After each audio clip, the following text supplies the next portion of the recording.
નમસ્કાર. ધોરણ 12 વિષય અર્થશાસ્ત્ર યુનિટ નંબર 2 બુદ્ધિ અને વિકાસના નિર્દેશકો. મિત્રો, ગયા લેક્ચરની અંદર જીવનની ભૌતિક ગુણવત્તાના અંક વિશે આપણે માહિતી પ્રાપ્ત કરી હતી. આજે આપણે માનવ વિકાસ આંક એટલે શું, માનવ વિકાસ આંક વિશે માહિતી છે મેળવવાની છે. એમાં કઈ કઈ બાબતોનો સમાવેશ થાય છે, એની ગણતરી કેવી રીતે થાય છે, કોની વચ્ચે કરવામાં આવે છે, એની મહત્વની બાબત શું રહેલી છે, એની શું મર્યાદાઓ રહેલી છે, તો સંપૂર્ણ માનવ વિકાસ આંક વિશે આપણે માહિતી પ્રાપ્ત કરવાની છે. તો તમારી સામે જે માહિતી રજૂ થાય છે એ માહિતી આપણે સૌપ્રથમ જોવાની છે. તમારી સામે માનવ વિકાસ આંક, જેને ટૂંકમાં HDI તરીકે ઓળખવામાં આવે છે, એના વિશે સૌથી પહેલા આજે આપણે માહિતી મેળવવાની છે. ચાલો સૌથી પહેલા એ જોઈએ કે માનવ વિકાસ આંક HDI એનું પૂરું નામ શું છે, તો કે હ્યુમન ડેવલપમેન્ટ ઇન્ડેક્સ. તમને ટૂંકમાં એક માર્ક ની અંદર પૂછી શકે છે. HDI નું પૂરું નામ જણાવો. શું છે? હ્યુમન ડેવલપમેન્ટ ઇન્ડેક્સ, જેને ટૂંકમાં HDI તરીકે ઓળખવામાં આવે છે. તો કોણે રજૂઆત કરી? તો ટિક માર્ક કરો કે માનવ વિકાસનો અદ્યતન નિર્દેશક માનવ વિકાસ આંક છે. વિકાસનો અદ્યતન નિર્દેશક કયો છે? તો કે માનવ વિકાસ આંક. ઈસવીસન 1990 માં સંયુક્ત રાષ્ટ્ર વિકાસ કાર્યક્રમ, ટિક માર્ક કરો, ક્યારે? ઈસવીસન 1990 માં. કોણે? તો કે સંયુક્ત રાષ્ટ્ર વિકાસ કાર્યક્રમ, એટલે તો કે UNDP, United Nations Development Programme, જેનું પૂરું નામ છે. UNDP નું પૂરું નામ જણાવો. તો લખવું હોય તો લખી લેજો વિડિયો પોઝ કરીને, બરોબર? જે બોલું છું એ લખી લેજો બુક ની અંદર. United Nations Development Programme. એને ક્યારે રજૂઆત કરી? ઈસવીસન 1990 માં. જેનું ગુજરાતી થાય છે સંયુક્ત રાષ્ટ્ર વિકાસ કાર્યક્રમ. UNDP નું ગુજરાતી શું છે? શુદ્ધ ગુજરાતી તો કે સંયુક્ત રાષ્ટ્ર વિકાસ કાર્યક્રમ દ્વારા માનવ વિકાસ આંક છે એની રજૂઆત થઈ. આ અહેવાલમાં વિકાસના માપદંડ તરીકે માનવ વિકાસ આંક રજૂ કરવામાં આવ્યો. એટલે વિકાસનો જે સૌથી અદ્યતન માપદંડ છે માનવ વિકાસ આંક, તેની રજૂઆત છે આ UNDP વાળાએ કરી છે. HDI માં આર્થિક માપદંડોની સાથે બિન આર્થિક ઉપર પણ ભાર મૂકવામાં આવ્યો છે. આર્થિક માપદંડો સાથે બિન આર્થિક ઉપર પણ ભાર મૂકવામાં આવ્યો. આપણને ખબર છે મિત્રો કે જીવનની ભૌતિક ગુણવત્તાના અંકમાં ફક્ત ને ફક્ત તો કે સામાજિક બાબતો જ ધ્યાનમાં લેવામાં આવી હતી. એટલે બિન આર્થિક બાબતો ધ્યાનમાં લીધી હતી.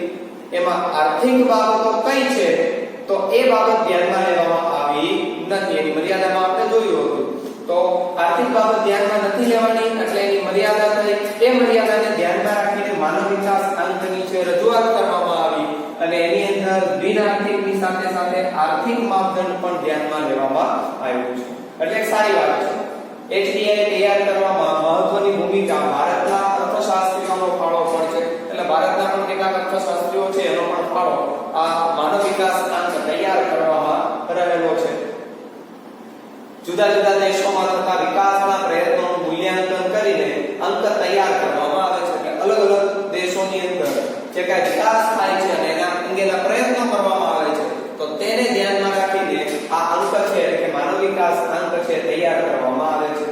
ઈસવીસન 1990 થી HDI ને માપવા માટે જે વિવિધ ન્યૂનતમ અને મહત્તમ મૂલ્યોનો ઉપયોગ થતો હતો, જેમાં 2010 માં સુધારો વધારો કરવામાં આવ્યો હતો. શરૂઆત ક્યારે થઈ? ઈસવીસન 1990 માં. HDI નું ગણતરી સૌથી પહેલા ક્યારે થઈ? તો 1990 માં. ત્યારે જે માપદંડો હતા એને બદલે 2010 માં એમાં શું કર્યો છે? સુધારો વધારો કરવામાં આવ્યો છે. તમને એમ પણ પૂછી શકે કે માનવ વિકાસ આંકમાં ક્યારે સુધારો થયો? તો કે 2010 માં. ક્યારે થયો? 2010 માં સુધારો થયેલો જોવા મળે છે. તો સામાન્ય રીતે આ માનવ વિકાસ આંક છે તો એની અંદર કઈ કઈ બાબતોનો સમાવેશ કરવામાં આવે છે? તો એની અંદર મુખ્યત્વે 3 બાબતોનો સમાવેશ થયો છે. જે જીવનની ભૌતિક ગુણવત્તાનો અંક હતો એની અંદર કેટલીક બાબતોનો સમાવેશ થતો હતો. એની જેમ માનવ વિકાસ આંકની અંદર પણ મુખ્યત્વે 3 બાબતોનો સમાવેશ કરવામાં આવ્યો છે. જેમાં HDI તૈયાર કરવામાં સુગમ બને, એટલે કે સરળતા રહે, આપણને સરળતાથી તૈયાર કરી શકીએ આપણે, તે માટે માત્ર 3 જ પરિબળોને ધ્યાનમાં લેવાય છે. આ પરિબળો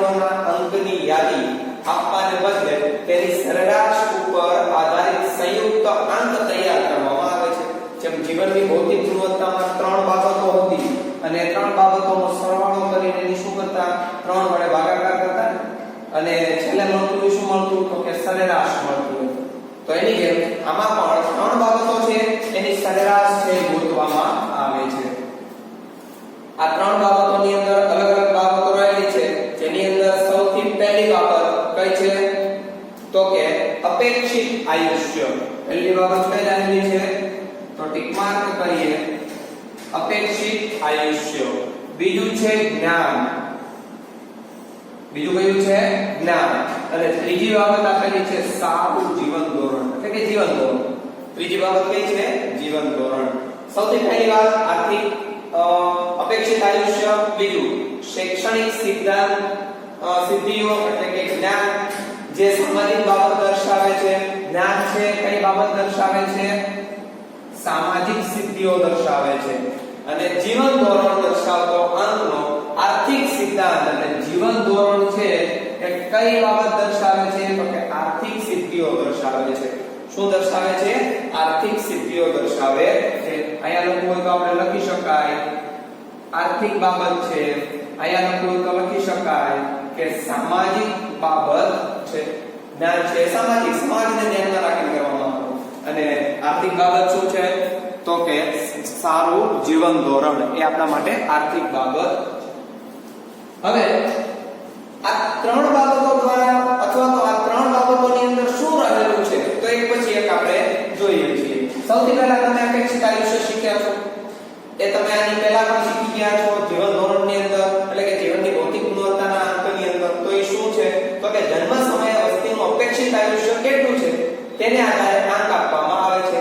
જેમ કે 50 વર્ષથી ઓછું આયુષ્ય તો તંદુરસ્તી વંચિત ગણાય છે અને જેમાં આયુષ્યનો ઊંચો તેમ સારી પરિસ્થિતિ ગણવામાં આવે છે. એટલે માનવી જ્યારે જન્મ લે છે ત્યારે તે કેટલા વર્ષનું આયુષ્ય ભોગવશે એને આધારે આ અપેક્ષિત આયુષ્ય કે ભાઈ વ્યક્તિ તો કે 60 વર્ષ તો જીવે જ છે એ શું છે તો કે અપેક્ષા છે એક પ્રકારની. આ અપેક્ષા એટલે કહેવાય છે અપેક્ષિત આયુષ્ય. એક ઉદાહરણ આપ્યું છે કે જો 50 વર્ષ કરતા ઓછું જીવન વ્યક્તિ જીવે તો એની જીવન માનવ વિકાસાંક કેવો કહેવાય તો કે નબળો કહેવામાં આવે છે. એટલે 50 વર્ષથી ઓછું જો આયુષ્ય જીવે તો તંદુરસ્તી છે એની સારી ગણાતી નથી અથવા તો એ તંદુરસ્તીથી વંચિત છે એમ ગણવામાં આવે છે. જેનો આયુષ્યનો અંક ઊંચો તેમ પરિસ્થિતિ સારી. 65 વર્ષ 70 વર્ષ 80 વર્ષ. તો જેમ જેમ વ્યક્તિનું અપેક્ષિત આયુષ્ય વધે છે તેમ તેમ તેનો માનવીનો તંદુરસ્તી કેવી ગણાય છે તો કે સારી ગણવામાં આવે છે. અને તંદુરસ્તી સારી એનો અપેક્ષિત આયુષ્ય વધારે. તો HDI માં અંક પણ એનો કેવો આવે તો કે ઊંચો ગણવામાં આવે છે. એના પછી બીજી બાબત છે જ્ઞાન. શું આપેલી છે જ્ઞાન. જ્ઞાન છે સામાજિક બાબત છે સામાજિક સિદ્ધિ છે રજૂ કરે છે. તમને એક માર્કમાં પણ પૂછી શકે કે જ્ઞાન નીચેનામાંથી કઈ સિદ્ધિઓ છે એ દર્શાવે છે અથવા તો કઈ સિદ્ધિઓ છે રજૂ કરે છે તો કે કઈ સામાજિક સિદ્ધિઓ રજૂ કરે છે. જેમ કે જ્ઞાનનું પ્રમાણ જાણવા પુખ્ત શિક્ષિતોની ટકાવારી કેટલી છે તે જાણવામાં આવે છે. આમ 15 વર્ષ અને તેનાથી વધુ ઉંમરની વ્યક્તિઓના અક્ષર જ્ઞાનને ધ્યાનમાં લેવામાં આવે છે. 15 વર્ષ કે તેનાથી વધુ ઉંમરની વ્યક્તિઓનું શું ગણવામાં આવે સાક્ષરતાનો દર અથવા તો સાક્ષર શિક્ષિત છે કે નહીં તે ગણવામાં આવે છે. આ પુખ્ત વયની વ્યક્તિ તો સામાન્ય રીતે આપણે પુખ્ત વયનો ક્યારે કહેવાય તો કે વ્યક્તિને બધી જ પ્રકારની સમજ હોય ત્યારે. એટલે કે 18 વર્ષથી કે તેથી વધુ ઉંમરની વ્યક્તિ હોય તો પુખ્ત વયની કહેવાય છે. આમાં આપણને 15 વર્ષ આપ્યા છે. અર્થશાસ્ત્રની ભાષામાં 15 વર્ષે શું છે તો કે પુખ્ત વયની વ્યક્તિ તરીકે ઓળખવામાં આવે છે. તો 15 વર્ષથી વધારે વ્યક્તિની ઉંમરવાળી જે વ્યક્તિઓ છે એની અંદર અક્ષર જ્ઞાન કેટલું છે 100 વ્યક્તિમાંથી તો કે 40 લોકોનું છે. તો 40% શું ગણાય તો કે અક્ષર જ્ઞાન અથવા તો જ્ઞાન છે ગણવામાં આવે છે. તો એ બાબતની ટકાવારી છે એને ધ્યાનમાં લેવાય છે અને માનવ વિકાસાંકની અંદર ગણતરી કરવામાં આવે છે. બે બાબતોનો સમાવેશ થાય છે એની અંદર તો કે પહેલું સ્કૂલ લિવિંગના સરેરાશ વર્ષ. આ શું આપેલું છે તો એ આપણે સમજીએ છીએ. ચાલો સૌથી પહેલી બાબત આપેલી છે આની અંદર આપણને તો કે સ્કૂલના સરેરાશ વર્ષ. ઓછામાં ઓછું વ્યક્તિ જો પ્રાથમિક શિક્ષણ પ્રાપ્ત કરે તો આપણે 5 વર્ષની ઉંમરે શું કરીએ છીએ તો કે શાળાની અંદર બેસીએ અને 8 એ પ્રાથમિક શિક્ષણ કેટલાનું છે તો કે 1 થી 8 ધોરણનું છે તો આ પ્રાથમિક શિક્ષણ થયું ઓછામાં ઓછા વ્યક્તિને એટલું જ્ઞાન છે મળવું જોઈએ એટલે 8 ને 5 કેટલા થાય 13 તો સ્કૂલના સરેરાશ વર્ષ આ 8 વર્ષ છે ઈ આપણા માટે શું છે સ્કૂલ સરેરાશ વર્ષ ફરી વખત સ્કૂલના સરેરાશ વર્ષ એટલે કેટલા વર્ષ તો કે ઓછામાં ઓછું વ્યક્તિને જે પ્રાથમિક શિક્ષણ હોવું જોઈએ પ્રાથમિક શિક્ષણ 1 થી 8 ધોરણનું છે એટલે 8 વર્ષ એ આપણા માટે શું કહેવાય સ્કૂલના સરેરાશ વર્ષ આ પહેલી વાત બીજી વાત જોઈએ છે સ્કૂલના અપેક્ષિત વર્ષ હકીકતમાં વ્યક્તિએ છે એ 12 ધોરણ સુધીનું શિક્ષણ છે પ્રાપ્ત થવું જોઈએ પરંતુ મેળવે છે કેટલું તો કે 8 વર્ષનું તો સ્કૂલના અપેક્ષિત વર્ષ કેટલા છે 12 પરંતુ પ્રાપ્ત કેટલા કરે છે તો કે 8 4 વર્ષનું છે શું છે ફેર પડે છે તો આ બે બાબતને ધ્યાનમાં લેવામાં આવે છે ફરી વખત કે સ્કૂલના સરેરાશ વર્ષ એટલે શું તો કે 8 પ્રાથમિક શિક્ષણ વ્યક્તિને મળવું જોઈએ એ પ્રાથમિક શિક્ષણ મળે છે તો એ સ્કૂલના સરેરાશ વર્ષો થયા પરંતુ પ્રાથમિક શિક્ષણ એ વ્યક્તિને પ્રાપ્ત થતું નથી તો એ સ્કૂલના સરેરાશ વર્ષમાં સમાવેશ થાય નહીં આ જ્ઞાનની બાબતનો એ બાબત ધ્યાનમાં લેવામાં આવે છે બીજું સ્કૂલના અપેક્ષિત વર્ષો હકીકતમાં એને 12 ધોરણ સુધીનું શિક્ષણ પ્રાપ્ત થવું જોઈએ પણ એવું થાય છે ખરી તો કે નથી થતું તો આ બે બાબતોને છે ધ્યાનમાં લેવામાં આવે છે અને અપેક્ષિત વર્ષો દેશમાં શાળા કક્ષા માટે કેટલા વર્ષ અપેક્ષિત છે તેમાંથી બાળક શાળામાં સરેરાશ કેટલા વર્ષ ગાળે છે તેના અંક મેળવવામાં આવે છે 12 ધોરણ સુધીનું શિક્ષણ છે પ્રાપ્ત થવું જોઈએ પરંતુ તો કે ભાઈ એમાંથી તો ફક્ત 8 ધોરણ સુધી જ ભણે છે તો 12 માંથી 8 ધોરણ પ્રાથમિક શિક્ષણ પ્રાપ્ત થવું જોઈએ તો 8 વર્ષનું ઓછું શિક્ષણ પ્રાપ્ત થવું જોઈએ પરંતુ તો કે શાળામાં તો કે 5 ધોરણ સુધી ભણે છે એનાથી વધારે પડતો નથી તો એ શું છે તો કે સરેરાશ 8 વર્ષ હોવા જોઈએ એમાંથી અપેક્ષિત કેટલા તો કે 12 તો એવી રીતે છે એક પછી એક મુદ્દાઓ છે લેવામાં આવે તેના અંક મેળવવામાં આવે છે હકીકતમાં 8 ધોરણ છે કેટલા લોકો પાસ કર્યું અથવા તો 8 ધોરણ સુધી કેટલા લોકો છે એની અંદર ભણે છે તો એ બધા આંકડાઓ છે એ પ્રાપ્ત કરવામાં આવતા હોય છે એના પછી ત્રીજું સારું જીવન ધોરણ કોને કહેવાય તો કે ભાઈ 2-4 ગાડીઓ હોય 2-4 ઓડી ઘરમાં રખડતી હોય 4-5 છે ટ્રક હોય એટલે કે બસ હોય ઘરની તો એ બધું શું છે સારું જીવન ધોરણ છે એવું કહી શકાય તો કે ના સારું જીવન ધોરણ કોને કહેવાય તો વ્યક્તિને છે યોગ્ય કેલરી વાળો ખોરાક મળવો જોઈએ યોગ્ય સેનિટેશનની સુવિધા મળવી જોઈએ શુદ્ધ પીવાનું પાણી મળવું જોઈએ આરોગ્યની સુવિધાઓ છે પ્રાપ્ત થવી જોઈએ મૃત્યુ દર ઓછો હોય આ બધી બાબતો હોય તો વ્યક્તિ શું છે સારું જીવન ધોરણ જીવે છે જેમ કે જીવન ધોરણ એટલે મળતી સગવડતા જેવી કે પીવાનું શુદ્ધ પાણી આરોગ્યની સેવા સેનિટેશનની સુવિધા સેનિટેશન એટલે શું તો આને પહેલા તમે શીખી ગયા ડ્રેનેજ એટલે શું થાય તો કે ગટર લાઈન તો સેનિટેશન એટલે તો કે સંડાસ બાથરૂમની સુવિધા બહુ શરમ નહીં રાખવાની આપણે એમાં પૂછી લેવાનું બાળ મૃત્યુનો દર ઓછા વજનવાળા બાળકોની ટકાવારી માથાદીઠ દૈનિક કેલરી 5 વર્ષથી નીચેના બાળકોનો મૃત્યુ દર પ્રોટીન અને ચરબીવાળો પ્રાપ્ત થતી જોવા મળે છે અને સારા જીવન ધોરણનો આધાર આવક ઉપર રહેલો છે આવકનો સૂચક આંક માથાદીઠ કાચી રાષ્ટ્રીય આવક એટલે જીએનપી ગ્રોસ નેશનલ ઇન્કમ જેને આપણે કહીએ છીએ જીએનઆઈ તરીકે ઓળખીએ છીએ ને ગ્રોસ નેશનલ ઇન્કમ ટ્રિપલ પી એટલે શું તો કે સમ ખરીદ શક્તિ ટ્રિપલ પી નો અર્થ શું થાય તો કે સમ ખરીદ શક્તિ ઓકે હું આ છે ચેકી નાખું છું જેથી કરી તમને બતાય બરોબર ચાલો તો ફરી વખત આ બધી જ બાબતો જો એને પ્રાપ્ત થતી હોય શુદ્ધ પીવાનું પાણી મળતું હોય સેનિટેશનની સુવિધા મળતી હોય આરોગ્યની સુવિધાઓ મળતી હોય છે આ બધી બાબતો છે વ્યક્તિને પ્રાપ્ત થાય તો એનું સારું જીવન ધોરણ ગણાય છે શું કામ તો કે આ બધી બાબતો આ સેનિટેશનની સુવિધા મફત પ્રાપ્ત થાય નહીં આરોગ્યની સુવિધા મફત પ્રાપ્ત થાય છે નહીં પાણી છે મફત શુદ્ધ પાણી મળે છે તો કે નહીં એના માટે વ્યક્તિ શું કરે છે? ચૂકવણી કરે છે. ચૂકવણી છે એ શેમાંથી મળે છે? તો કે વ્યક્તિની આવકમાંથી મળે છે. શેની? તો કે વ્યક્તિ આવક જે કરે છે એમાંથી એ ચૂકવણીઓ કરે છે. એટલે આ બધી જ બાબતો ત્યારે મળે છે જ્યારે વ્યક્તિને આવક પ્રાપ્ત થતી હોય. અને આ આવક એટલે માથાદીઠ કાચી રાષ્ટ્રીય આવક.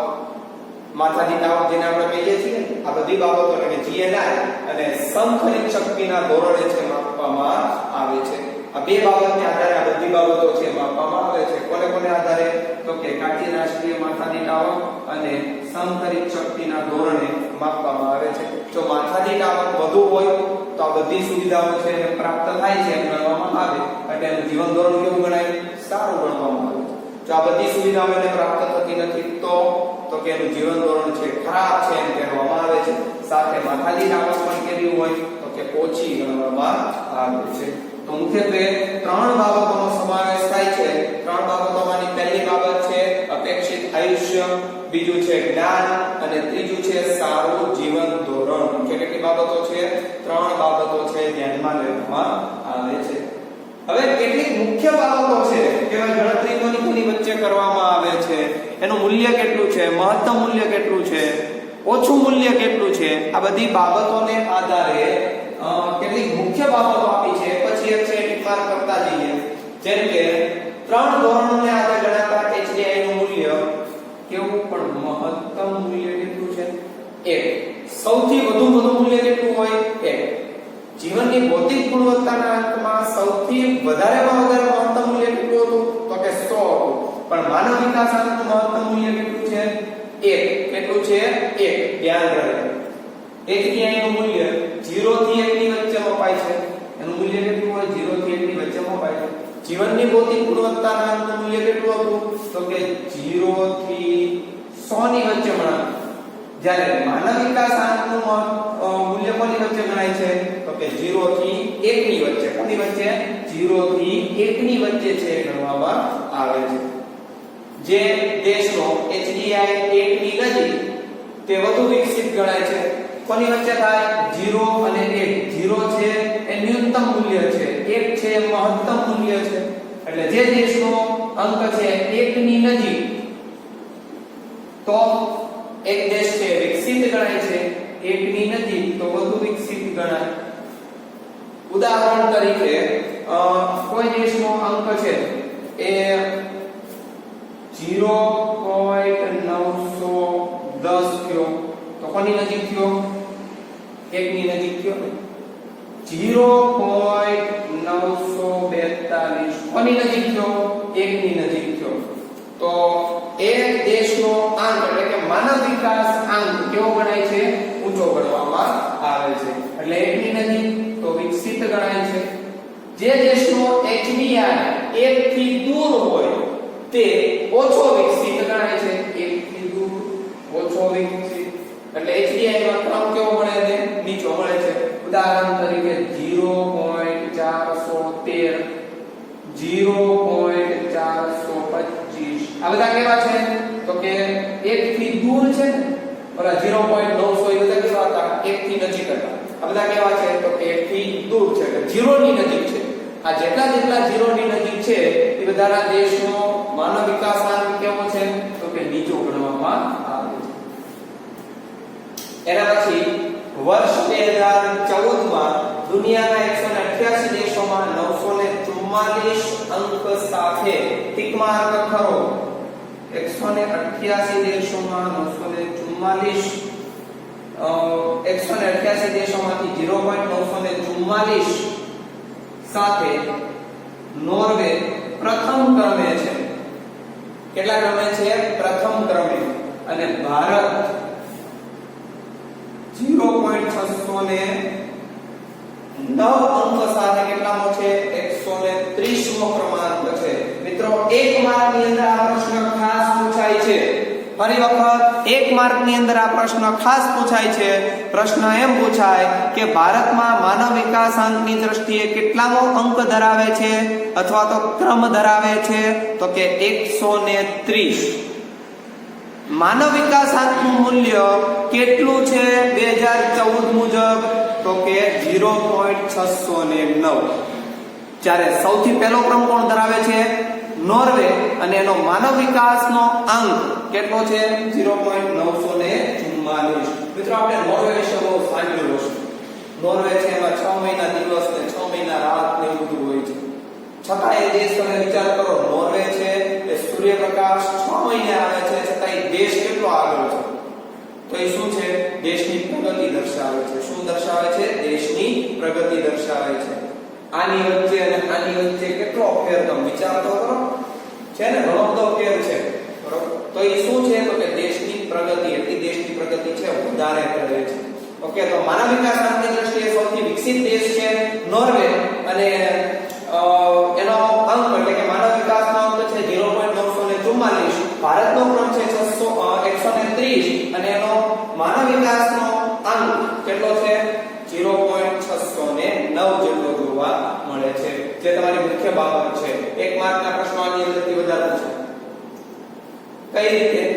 તો 1 માર્કના પ્રશ્નો છે આની અંદરથી જોઈએ. કયા કયા છે? પહેલો પ્રશ્ન કે માનવ વિકાસ આંકનું મહત્તમ મૂલ્ય કેટલું છે? કેટલું છે? જવાબ લખો. HDI નું મૂલ્ય કોની વચ્ચે ગણવામાં આવે છે? જવાબ લખો. કેટલો છે? કોની વચ્ચે થાય છે? 0 થી 1 ની વચ્ચે. જે દેશનો અંક HDI નો અંક 1 ની નજીક, તો તે દેશ ખાલી જગ્યા ગણાય. કેવો ગણાય? વિકસિત ગણાય. કેવો ગણાય? વિકસિત ગણાય છે. જે દેશનો HDI નો અંક 0 ની નજીક અથવા તો 1 થી દૂર, તે તો કે અલ્પ વિકસિત અથવા તો વિકાસશીલ દેશ તરીકે ઓળખવામાં આવે છે. એમાં HDI માં ક્રમ એને ક્યાં મળે છે? તો કે નીચે. જ્યારે 1 ની નજીક હોય ત્યારે ક્રમ ક્યાં મળે? તો કે ઊંચો મળે છે.